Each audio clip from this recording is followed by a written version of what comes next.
Welcome to Abhinav Bharat. నేను శివరామకృష్ణ. విశాఖలో ఈ రోజు వామపక్ష నేతలు అయితే తీవ్ర ఆందోళన అయితే వ్యక్తం చేస్తున్నారు. గీతం కాలేజీ భూములు ఎట్టి పరిస్థితులను క్రమబద్ధీకరణ చేస్తే మట్టికి ఊరుకోం, రానున్న రోజుల్లో మరింక ఉద్యమం తీవ్ర రూపం అయితే దాలుస్తామని చెప్పి వామపక్ష నేతలు అయితే తెలియజేస్తున్నారు.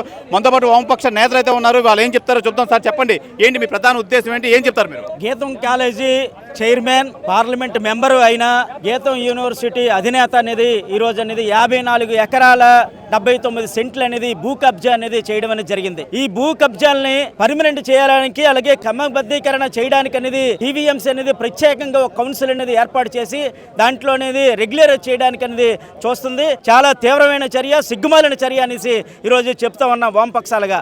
ఈరోజు అనేది ఎంపీ భరత్ అనేది ఒక పార్లమెంట్ మెంబర్ అయి ఉండి భూ కబ్జాలకు అనేది పాల్పడుతూ ఒక వ్యాపారం అనేది చేయడం అనేది సిగ్గుమాలిన చర్య. వెంటనే పేద ప్రజలు అనేది ఎక్కడైనా సరే పేదలు అనేది ఇల్లులు అనేది వేసుకొని, పాకలన్నీ వేసుకొని ఆ విధంగా ఏదైనా ఒక 60 గజాలు 30 గజాలు అనేది ఆక్రమించుకుంటే వెంటనే పోలీసులను ఉపయోగించి రాష్ట్ర ప్రభుత్వం అనేది వాళ్ళ మీద తీవ్రమైన కేసులు అనేది పెట్టి రాష్ట్ర ప్రభుత్వం అనేది ఈరోజు అనేది ఎంపీ భరత్ అనేది 54 ఎకరాలు అనేది ఆక్రమించుకుని నిమ్మకు నీరెత్తినట్లు అనేది ప్రవర్తించడం అనేది ఏమాత్రం సిగ్గుమాలిన చర్య. వెంటనే ఈ భూముల్ని వెంటనే పేద ప్రజలకి పంచాలి అనేసి ఈరోజు అనేది చెప్తా ఉన్నాం. ఈరోజు వామపక్షాలుగా లేకపోతే మాత్రం రానున్న కాలంలో తీవ్రమైన ఆందోళన పోరాటాలు చేసి ఆ భూముల్ని ఎర్రజెండాలు పాతి ఆ భూముల్ని ఆక్రమించుకుంటామని సందర్భంగా తెలియజేస్తా ఉన్నాం. చెప్పండి, ఏం చెప్తారు? ఈరోజు ఆమోదిస్తారా లేదా? తర్వాత మీ ఈ కార్యాచరణ ఏ విధంగా ఉండబోతుంది? ఇప్పటికే ఆల్రెడీ లోపల సిపిఎం పార్టీ నుంచి గంగారావు గారు, సిపిఐ నుంచి స్టాలిన్ గారు ఉన్నారు. ఇప్పటికే మిగతా ప్రతిపక్షంలో ఉండే అన్ని పార్టీల యొక్క ఫ్లోర్ లీడర్లకి కలిసి ఉన్నారు. ఇప్పటికే ఆల్రెడీ ఫ్లోర్ లీడర్లకు కూడా మెమోరాండాలు ఇచ్చున్నాం. ఈరోజు ఒక మాటలో చెప్పాలంటే అనైతికంగా ఈరోజు కబ్జా చేస్తున్నారు. ఎంపీ భరత్ గారు కబ్జా చేసే విషయం ఈరోజు తెలిసింది కాదు, అందరి ముందు తెలిసిందే. ఇంతకుముందు ఆల్రెడీ 79 ఎకరాలు ఈరోజు ఎకరాకి 18,000 రూపాయలు కట్టి ఈరోజు రెగ్యులేషన్ చేసుకున్నారు. అప్పుడే ఈరోజు వామపక్షాలు వ్యతిరేకించాయి. దాన్ని వ్యతిరేకిస్తే ఏముందిలే, ముఖ్యమంత్రి గారికి కొడుకు తోడళ్ళు కాబట్టి చేసుకుంటామని చెప్పి చేసుకున్నారు. ఇప్పుడు అది అంకర్తో ఆగలేదు. ఇప్పుడు 54 ఎకరాలు ఆక్యుపై చేసుకుంటారు. దీని విలువ ఈరోజు వాళ్ళు చెప్తున్న లెక్కల ప్రకారమే 5,400 అంటే 5,600 కోట్ల రూపాయల విలువ కలిగిన భూమిని ఈరోజు ఆక్యుపై చేసుకుంటున్నారు. మేము అడుగుతుంది ఏంటి, ఈరోజు పేదలు నిజంగా ఇదే ఆక్యుపై చేసుకుంటే ఆ రకంగా రెగ్యులేషన్ చేస్తున్నారా? విశాఖపట్నంలో ఇదే జీవీఎంసీ 134,000 మందికి ఇల్లు లేవని చెప్పేసి గుర్తింపు కార్డులు ఇచ్చారు. మరి ఆ గుర్తింపు కార్డులు ఏం చేయాలి? మేము పాస్ తీసుకోవాలా? ఈరోజు ఎందుకు ఇచ్చినట్లు గుర్తింపు కార్డులు? మాకు అందరికీ ఈరోజు ఇల్లు ఇస్తానని చెప్పావు.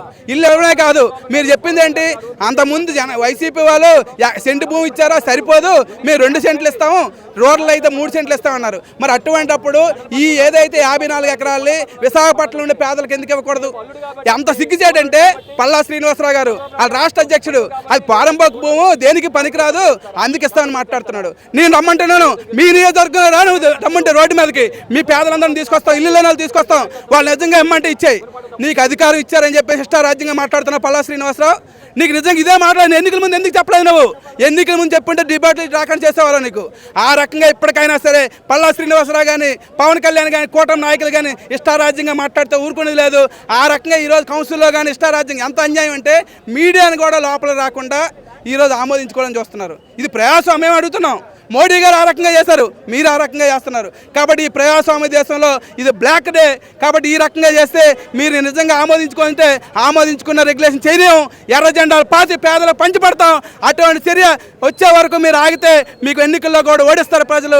అటువంటి చర్య రాకుండా ముందుగానే ఈ తీర్మానాన్ని వెనక్కి తీసుకోవాలని చెప్పేసి కోరుతున్నాం. చెప్పండి జగన్నాయుడు గారు, ఏం చెప్తారు? ఏ విధంగా చూసుకోవచ్చు ఈ ఆమోదం? విశాఖపట్నంలో భూదోపిడీ జరుగుతూ ఉందండి. భూమి రక్షించాల్సినటువంటి పార్లమెంట్ సభ్యుడు విశాఖపట్నం ఎంపీ శ్రీభరత్ ప్రజలకు చెందినటువంటి 54 ఎకరాల 79 సెంట్ల భూమిని కబ్జాకు పాల్పడ్డాడు. ఆయన అది ఎండాడ రుషికొండ ప్రాంతంలో. కాబట్టి మేము ఎంపీని సూటిగా ప్రశ్న అడుగుతున్నాం, మీకు పదవి కావాలంటే భూములు విడిచిపెట్టి పేదలు పంచండి. మీకు కబ్జా భూములే ముఖ్యం అనుకుంటే మీరు పదవికి అనర్హులు, ఎంపీగా రాజీనామా చేయండి, రెంట్లు ఏదో తెలుసుకోవాలి అని చెప్పి డిమాండ్ చేస్తున్నాం. తమ పార్టీ ఎంపీ ప్రభుత్వ భూముల్ని కబ్జా చేస్తుంటే చంద్రబాబు నాయుడు గారు ఏం చేయాలండి?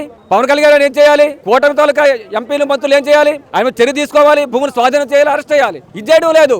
ఎంత సిగ్గుచేసే విషయం ఏంటంటే కౌన్సిల్ తీర్మానం జరుగుతుంటే ఆ కౌన్సిల్లో ఎంపీ కబ్జా చేసినటువంటి ఆ భూముల్ని క్రమబద్ధం చేయడం కోసం ఏజెండా పెట్టారు.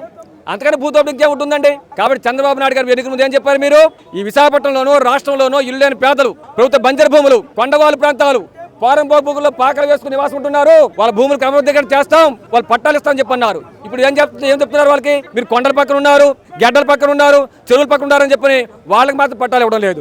మీ ఎంపీలకి మీ బంధువులకు మాత్రం పట్టాలు ఇవ్వడం కోసం సిద్ధపడ్డారు. ఎందుకంటే భూదోపిడి ఇంకేముంటుంది? కాబట్టి ఎన్నికల ముందు మీరు చెప్పింది ఒకటి, ఇప్పుడు చేస్తుంది ఒకటి. 5,000 కోట్ల రూపాయలు విలువ ప్రజల భూముల్ని ఎంపీ భరత్ కట్టబెడుతుంటే కళ్ళు మూసుకొని కూర్చోవడం ప్రభుత్వానికి తగిన పని. వెంటనే చర్యలు చేపట్టాలి, అరెస్ట్ చేయాలి, భూములు స్వాధీనం చేసుకోవాలి. లేని పక్షంలో మీ గుణపాటు తప్పదని చెప్పని మీతో హెచ్చరిస్తున్నాం. ఇది ప్రధానంగా మనం చూసుకోవచ్చు. ఈ స్వయాన్న విశాఖ ఎంపీ శ్రీభరత్ విశాఖను రక్షించాల్సిందిగా పోయి ప్రధానంగా కంచే చేను మేస్తున్నట్టు అయితే తయారైంది. అయితే మొత్తం ఎంపీ శ్రీభరతే మొత్తం అంతా ఆక్రమిస్తుంటే ఇంకా ప్రజలకి ఏమిస్తారు అని చెప్పి వీళ్ళైతే ఆందోళన అయితే వ్యక్తం చేస్తున్నారు. ప్రధానంగా మనం చూసుకోవచ్చు, ఈ రోజు జీవీఎంసీ కౌన్సిల్ సమావేశంలో ఇదైతే ఆమోదించడానికి అయితే విశ్వ ప్రయత్నాలు చేస్తుంది ప్రభుత్వం. ఆమోదిస్తే మటుకి ఎట్టి పరిస్థితుల్లో మేము ఊరుకునేది లేదని చెప్పి వామపక్షాలు కానీ వైఎస్ఆర్సీపీ నేతలు కానీ అయితే తెలియజేస్తున్నారు. ఈ ఆమోదిస్తే మటుకి మా ఉద్యమం మరింత తీవ్ర రూపం దారుస్తుందని చెప్పి వామపక్ష నేతలు వైసీపీ నేతలు అయితే తెలియజేస్తున్నారు. కెమెరామెన్ రాఘవ్తో శివరామకృష్ణ, అభినవ్ భారత్, విశాఖపట్నం నుంచి.